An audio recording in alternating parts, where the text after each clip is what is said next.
The rain fell relentlessly over New York City as James Walker, a once decorated veteran, shuffled toward the cold marble steps of the state courthouse. His coat was in tatters, shoes caked in dried mud, and his baseball cap pulled low to shield his eyes from both the weather and the world's judgment. Passers-by avoided him as though his poverty was contagious, but James didn't flinch. In his hand, he clutched a small weathered backpack, the last remaining piece of his identity. Once a soldier in Bosnia, he now stood accused of assaulting a mall security guard, a charge that reduced a man of service and sacrifice to the label of criminal. As he entered the building, the grandeur of the courthouse offered no comfort, only the stark reminder of how far he'd fallen. Inside the courtroom, the atmosphere was no warmer. Gasps and whispers filled the air as James took his seat at the defendant's table, every eye turning toward him with scorn and ridicule. The prosecutor, Mark Phillips, rose confidently, his black suit crisp, his red tie perfectly knotted. He addressed the judge and jury with a tone of theatrical disgust, painting James not as a troubled veteran, but as a dangerous, deranged vagrant. This man, Mark declared, failed his country, failed society, and now wants to excuse his violence with tales of a forgotten war. The room tensed. James looked to his attorney, Rachel Adams, hoping for some acknowledgement, some defense, but she avoided his gaze entirely. Instead, she merely nodded along and quietly accepted the prosecutor's version of events. The charge itself was rooted in a misunderstanding. Days earlier, James had wandered into Sunrise Mall, exhausted, looking for warmth and perhaps a bite to eat. The confrontation with the security guard had escalated far too quickly. Yet no one cared about the context, only the outcome. Mark Phillips claimed James lashed out in a drunken rage, endangering public safety. Spectators in the courtroom wrinkled their noses as they looked at him, whispering judgments into the sleeves of their expensive coats. One mother even shielded her child's eyes. James's heart sank deeper with every passing second, his hands shaking under the table as he tried to suppress the shame boiling within him. When the moment came for Rachel to defend him, she stood reluctantly and gave a dry, uninspired statement. "My client acknowledges his wrongdoing and accepts the court's judgment," she said. James flinched in disbelief. That wasn't what they had discussed. He had never admitted guilt. His throat tightened as he attempted to speak to correct the record, but Rachel had already sat down. Her disinterest was louder than any cross-examination. Even when the judge asked if the defendant wished to speak in his own defense, the courtroom's collective impatience drowned out his voice. He stammered a few words before being silenced by Phillips's dramatic objection. The judge, unmoved, ordered him to sit. The sentence was delivered swiftly, almost carelessly: 3 years in South Point Correctional Facility. Gasps echoed through the room, not of sympathy, but satisfaction. James didn't protest. His mind was elsewhere, fixated on the one item that had been confiscated when he was arrested, his backpack. It held pictures of his wife, a letter from his commanding officer, and the last physical tokens of a life he once led with pride. As he was handcuffed and dragged away, he glanced back at the courtroom table where the backpack had been tossed like trash. "Please," he whispered, "I just want my backpack." But no one answered. The judge looked down. Phillips smirked, and the officers tightened their grip on his arms. Outside, the rain had not stopped. It clung to James like regret. As he was shoved into the transport van, the cold steel cuffs dug into his wrists, each jolt of the vehicle reminding him of how quickly honor could be buried beneath labels and prejudice. He wasn't a hero here, not to them. He was just another case number, another homeless man society had already given up on. And so began his journey, not into prison, but into the coldest exile of all the world's willful forgetting of who he used to be. The gates of South Point Correctional Facility loomed like the jaws of a monster waiting to devour James Walker whole. Rain streaked down the cold concrete walls, disappearing into gutters clogged with mud and cigarette butts. As the prison van rolled to a stop, 2 guards yanked James to his feet. Officer Curtis Blake, a tall man with a permanent scowl, gripped his arm so tightly it left red marks. Another ragged war hero, he muttered to his partner, Anthony Wells, who laughed without humor. James said nothing. He was led through a maze of iron bars, echoing corridors, and dim lights until finally arriving at his cell, a narrow, suffocating box that smelled of mildew and rot. Inside stood Travis Reed, a muscular inmate with a snake tattoo winding down his neck, who greeted James with a slow, ominous grin. Travis wasted no time establishing dominance. That first night, James was shoved off the bed and told veterans sleep on the floor. When James hesitated, Travis threw a punch that knocked the breath out of him. "You don't make the rules here, old man," he growled. The next morning, the abuse continued. James was forced to shine Travis's boots using his own ragged shirt and to surrender portions of his food just to avoid further beatings. The guards watched with indifference. Officer Blake strolled past the cell one day as Travis slammed James against the wall. "Keep it quiet in there," he barked, not even bothering to stop. Officer Wells, sipping coffee, added, "If he breaks a bone file, a report. Otherwise, I didn't see a thing." Meals were no respite, served cold, bland, and barely edible. In the cafeteria, James was mocked and shoved aside by inmates like Charles Vega, who laughed as they dumped his porridge onto the floor. No one offered him a seat. Eventually, he took to eating alone in corners like a doghead, bowed hands trembling. When he returned to his cell, Travis would taunt him, calling him General Garbage or Captain Cripple. The violence was constant, but the emotional torture cut deeper. James began to withdraw. The man who once led rescue missions under enemy fire now flinched at shadows, winced at every door slam, and barely spoke above a whisper. The prison had its own language of dominance and dehumanization, and James was rapidly learning that silence was the only defense. At night, while Travis snored or laughed at obscene jokes from neighboring cells, James curled up on the stained mattress, staring at the ceiling. Every creak in the hallway made his heart jump. He clung to memories like a drowning man to driftwood. In his mind, he saw his wife Laura smiling at him in the sunlit kitchen of their old home. He remembered Bosnia, the camaraderie, the terror, the courage. And above all, he thought of the backpack they'd taken from him. It wasn't just a bag, it was his last tether to a life of meaning. Inside were the letters Laura wrote before she died, his war medals, and a photo of his unit worn and creased, but never forgotten. That backpack wasn't property. It was proof that he had once been seen. But in South Point, he was invisible. On the yard, inmates joked about betting on how long James would last. 2 weeks, max, one whispered. Travis bet on 3. James heard it all and said nothing. He limped through cleaning shifts, swept mold-covered hallways, and watched bloodied inmates stumble back from forced training exercises. He saw the guards laugh as prisoners fought for scraps. He witnessed cruelty so casual it became background noise. And all the while his body weakened. His ribs jutted out. Old wounds flared. His skin bruised at the slightest touch. And yet, he endured. He endured not because he had hope, but because somewhere deep in the fog of suffering, the image of that backpack whispered to him, "You still exist." As the weeks bled together, James no longer recognized the man staring back at him in the scratched metal mirror.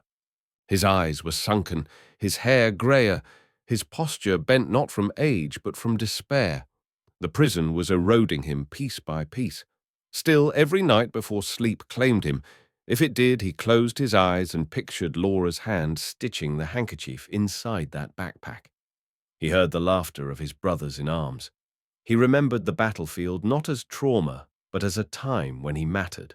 And that fragile thread of memory, that sacred connection to who he had been, kept his soul from disintegrating entirely, even as the system tried its best to grind it into dust. In the heart of South Point Correctional Facility, where each day bled into the next, with a suffocating rhythm of orders and silence, a single moment of unexpected humanity flickered to life. Officer Ethan Brooks, a young recruit barely out of academy training, had been assigned temporary duty at the intake office. Unlike his hardened colleagues, Ethan still carried a quiet discomfort with the cruelty around him. One afternoon, while processing a backlog of prisoner belongings, his hand fell on a worn, rain-drenched backpack marked under Evidence Code 77A. Inside, carefully tucked between a photo and a folded handkerchief, was a military medal inscribed with James Walker's name.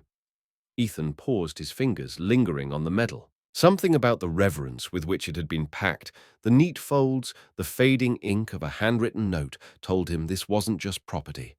It was a life. That night, against protocol, Ethan slipped a small note into James's cell through the mail slot. It read, "Your backpack is scheduled for destruction. If it matters, do something now." James found the note the next morning, its corners curled and damp from the humid cell air. At first, he thought it was a cruel prank, another way for the system to break him, but the message was clear. His hands shook as he read it again and again. The backpack, his link to Laura, his service, his past. If that was gone, he would truly be erased. With what little strength remained, James scribbled a plea on the back of the same paper and pushed it back through the slot, hoping that whoever sent the warning might still be listening. That day, during roll call, he tried to ask a guard just a whisper about the backpack, but was met with a slap across the face. "Shut your mouth," Officer Wells growled. "You lost everything the day you walked in here." Still, James clung to the hope that one man out there, a stranger, might still see him as human. Meanwhile, across the city, in the towering granite structure of the state courthouse, Judge Charles Bennett sat in his office reviewing old dockets. A recent scandal had forced an internal audit of rushed convictions, and Bennett, proud, seasoned, and respected, was assigned to review cases he had presided over. When he came across the file of James Walker, something about the name tugged at him. He paused, his pen halting mid-sentence. The name, the date of conviction, the location. Something was familiar. He reached for the unedited military records appended at the back of the file, marked as not presented at trial.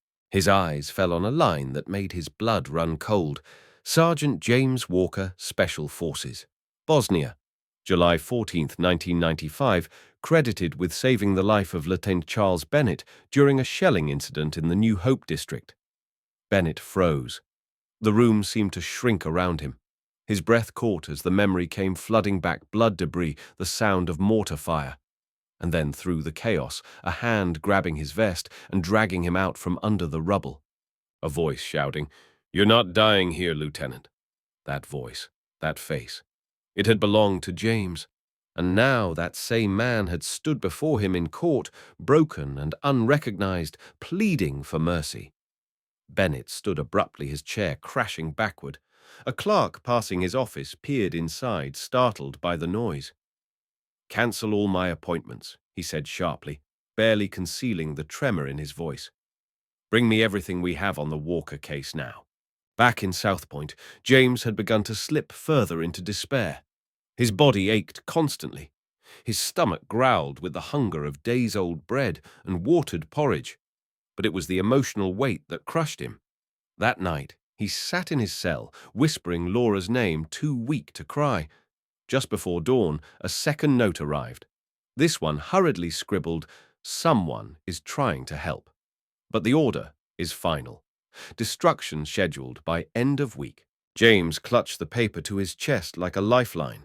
He didn't know who Ethan was. He didn't know if it would matter. But for the first time in months, the idea that anyone still believed his story gave him just enough strength to stand upright and look forward. At the courthouse, Judge Bennett worked through the night. He summoned Lucy Hartman, a longtime clerk who had handled the original trial documents. She arrived flustered and confused. "This man's record wasn't even mentioned at the hearing." Bennett snapped, tossing the edited indictment on the table. "Who cut this section?" Lucy stammered. The file was shortened by the prosecution team. Mark Phillips gave final approval. Bennett's face darkened. He admitted that Walker was a decorated veteran, that he saved lives, that he saved mine. He turned toward the window, his voice low but resolute. I sentenced him to prison without knowing he once gave me back my life." There was a pause. "Then prepare the emergency review. Contact South Point. I want James Walker brought back to this court immediately." And so as the rain began to fall once more over the city, a different kind of storm gathered. Not of violence or punishment, but of reckoning. James, lying on the cold concrete of his cell, felt something stir in the air. A shift, a pulse of change. Somewhere, someone was remembering. Somewhere, the truth had finally begun to break free. That morning, the sky over New York had never looked more still, grey, hushed, as if the city itself were holding its breath. Inside the state courthouse, the walls that once felt imposing now echoed with urgency. Judge Charles Bennett, after uncovering the truth of James Walker's service and wrongful conviction, had made a sweeping decision. Every hearing on his docket was cancelled. The courtroom, typically buzzing with movement, fell into silence as a single file, the re-examination of People versus Walker, was placed before him. He read each page with burning regret, tracing every signature, every omission, every failure of the system that he himself had once trusted blindly. His voice trembled when he issued the order, "Bring James Walker back here, immediately, and summon the court officers, the press, the public. This will not happen in secret. It must be seen." At South Point Correctional Facility, James sat slumped against his cell wall when the loudspeaker barked out his name. "Inmate Walker, court order, prepare for transport." He didn't move. Not at first. After so much pain, hope felt dangerous. But soon guards entered, and without the usual jeers or force, helped him up. Officer Ethan Brooks was waiting at the van. He removed James's cuffs gently and whispered, "They're calling you back, sir. Something's changed." James blinked in disbelief. Rain fell softly as the transport van rumbled through the streets, past the landmarks of a life he used to know, his old neighborhood, a bakery he once visited with Laura, the faded billboard of a recruitment center.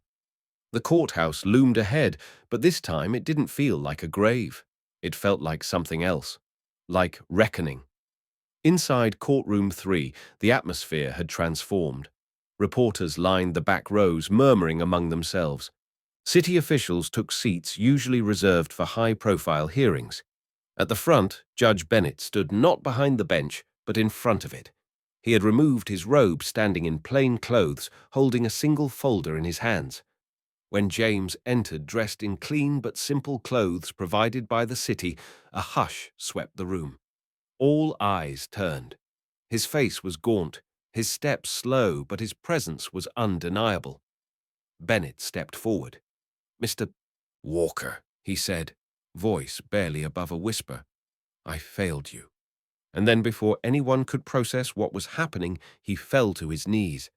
"You saved my life in Bosnia, and I repaid you with silence, with condemnation. I let them take everything from you." Gasps rose from the crowd. No judge had ever done this, not in public, not on record. James stood frozen. He had been spit on, ignored, brutalized.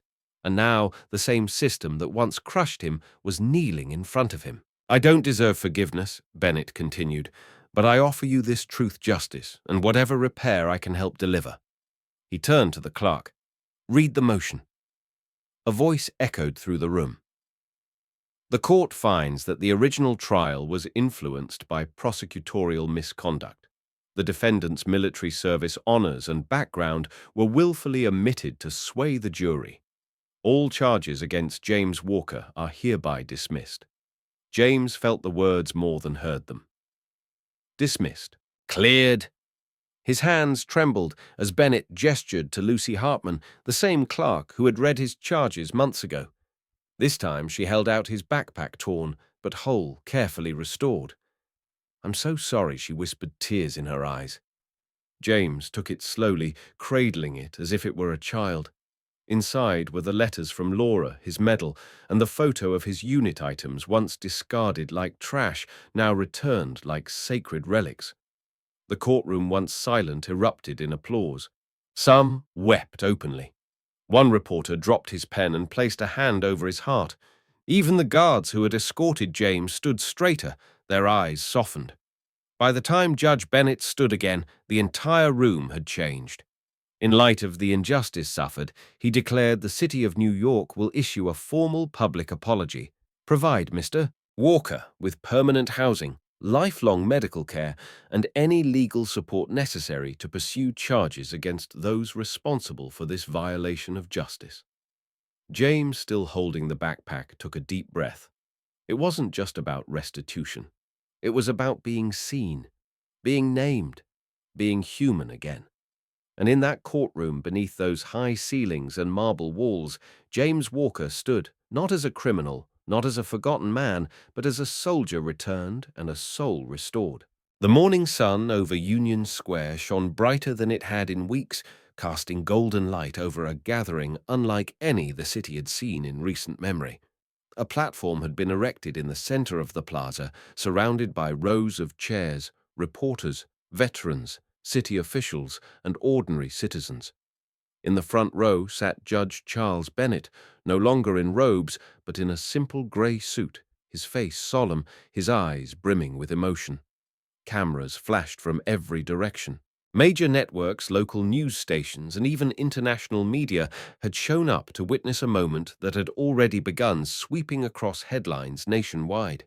And at the center of it all stood James Walker, once homeless and forgotten, now restored and dignified, holding his worn military backpack like a badge of honor. The ceremony was quiet at first.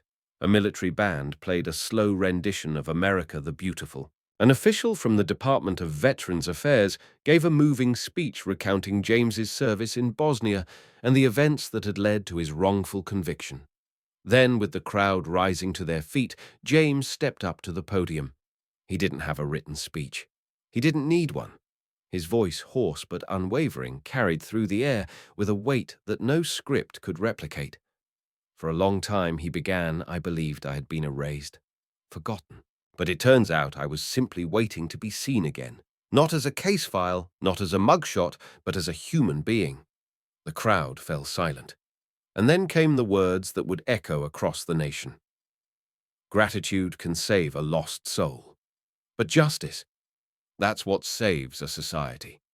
The applause that followed wasn't just loud, it was alive. It was cathartic. It was as though the entire country had found a piece of itself in James's story, and in doing so, rediscovered something it didn't know it had lost. That day, James wasn't just honored. He became a symbol, a quiet, unshakable reminder that dignity is not tied to wealth, power, or position. It is tied to truth, to accountability, to the courage to admit when wrongs have been done. As he stood there, surrounded by people who once might have walked past him without a glance, James was no longer alone. His voice, once silenced in a courtroom, had become a rallying cry for change, empathy, and reflection. In the days that followed, news outlets across America retold his journey from a courtroom where no one would listen to a prison cell where he was nearly broken, and finally to the stage where he stood as a man reborn. Op-eds were written.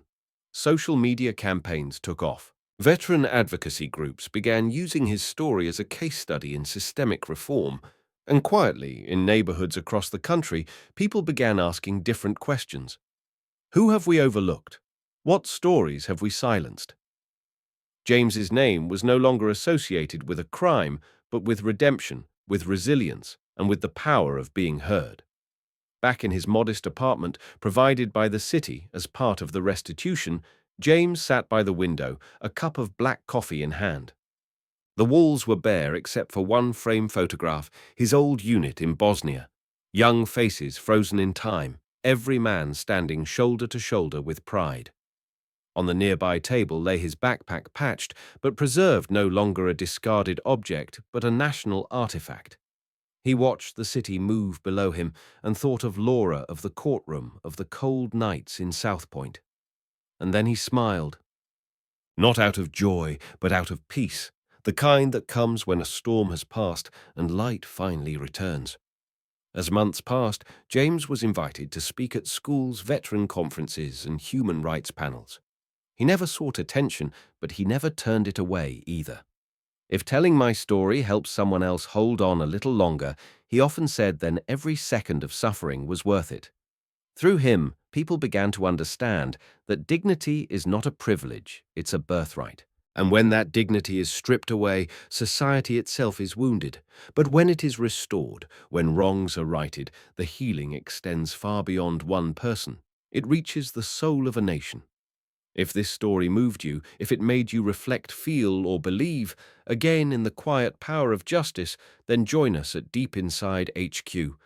We share stories that uncover the humanity behind headlines, the dignity buried beneath silence, and the resilience that refuses to be erased. Subscribe, leave a comment, and share this video with someone who needs a reminder that even in the darkest corners of society, truth can still rise.